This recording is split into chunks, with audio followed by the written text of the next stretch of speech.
Toujours dans le cadre de la module d'évaluation-consolidation, nous allons traiter les notions comptables. On sait que en exerçant son activité, l'entreprise est amenée à effectuer des opérations diverses, des opérations d'investissement, d'exploitation, de financement.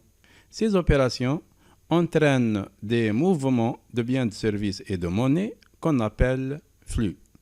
La comptabilité est un système d'information qui va traiter les flux économiques réalisés par l'entreprise, qui va permettre d'établir des documents financiers qui vont servir à étudier la performance financière, économique et commerciale de l'entreprise et qui va servir aussi aux gestionnaires pour prendre les décisions adéquates. Avant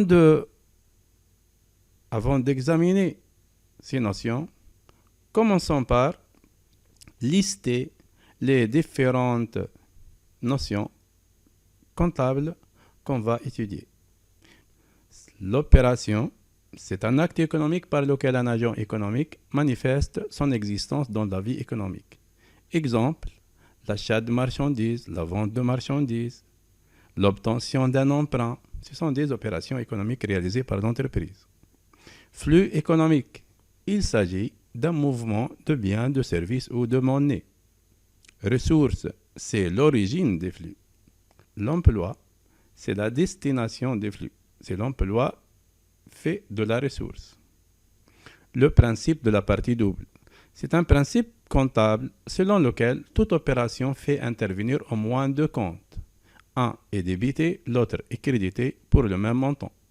Compte, c'est un tableau dans lequel on enregistre des flux de même nature.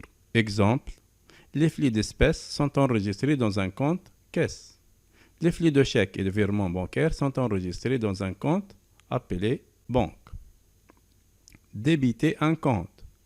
Débiter un compte signifie inscrire un montant à son débit. Créditer un compte, c'est inscrire un montant au crédit du compte.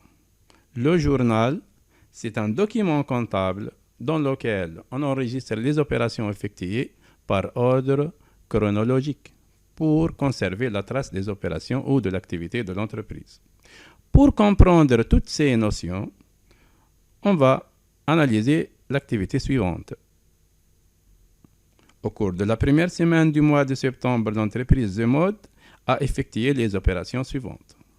Le 2-9, acquisition d'une nouvelle machine pour 30 000 dinars, paiement par chèque bancaire. Le 6-9, vente d'une quantité de produits finis pour 36 000 dinars, paiement 50% par chèque, le reste à crédit, dans 15 jours. Travail à faire. Schématiser les opérations en termes de flux. Analyser les opérations en termes d'emploi et ressources. Et enfin, déterminer le solde des comptes banques au 7-9, sachant qu'au début du mois, l'avoir était de 24 000 dinars. Commençons par la première question. Schématiser les opérations en termes de flux. Le 2-9, acquisition d'une nouvelle machine pour 30 000 dinars. Paiement par chèque bancaire. On représente donc les deux parties, les deux intervenants dans cette opération, l'entreprise d'une part et le fournisseur d'autre part. Il y a eu acquisition d'une machine. Donc l'entreprise a obtenu une machine. En contrepartie, elle a donné un chèque bancaire de 30 000 dinars. Il y a échange d'une machine, c'est un flux économique réel, contre de l'argent, c'est un flux économique financier. La machine, flux économique réel. Le chèque, c'est un flux économique financier. Chaque flux se caractérise par son origine, sa destination et sa valeur. La machine vaut 30 000 dinars. L'entreprise a payé un chèque pour 30 000 dinars. Deuxième opération, le 6-9. Vente d'une quantité de produits finis pour 36 000 dinars. L'entreprise The Mode donne les produits finis. Il y a donc mouvement de produits finis. En contrepartie, elle va recevoir un chèque pour le pour la moitié du montant, soit un chèque de 18 000 dinars. Le reste, c'est un crédit client. Le deuxième flux qu'elle va obtenir, c'est un crédit client. On est en présence donc d'un échange d'un flux économique réel contre deux flux économiques financiers. Flux économique financier, bien que le deuxième flux est un flux différé dans le temps. Bien sûr, le montant total du flux de produits finis, 36 000, en contrepartie, 18 000 par chèque et 18 000 crédits clients. Chaque flux se caractérise par son origine, sa destination et sa valeur. Origine, destination et valeur. Origine, destination et valeur. Voilà, c'est l'analyse en termes de flux. Avant de passer à la deuxième question, il faut noter que pour chaque opération, on remarque l'existence au moins de deux flux. Donc, pour la première opération, il y a deux flux. Pour la deuxième, il y a trois flux. Toute opération fait intervenir au moins deux flux. Aussi, il ne faut pas oublier que toujours, vous avez l'égalité entre la valeur de flux entrant et les flux sortants. Flux entrant égale total des flux sortants et vice-versa. Passons à la deuxième question. Analyser les opérations en termes d'emploi et ressources. Rappelons que l'analyse en emploi et ressources consiste à répondre à deux questions pour déterminer l'emploi et la ressource, là où les ressources. Pour déterminer la ressource, il faut poser la question d'où vient l'argent nécessaire à l'opération. Donc, on va se poser la question quelle est l'origine de l'argent.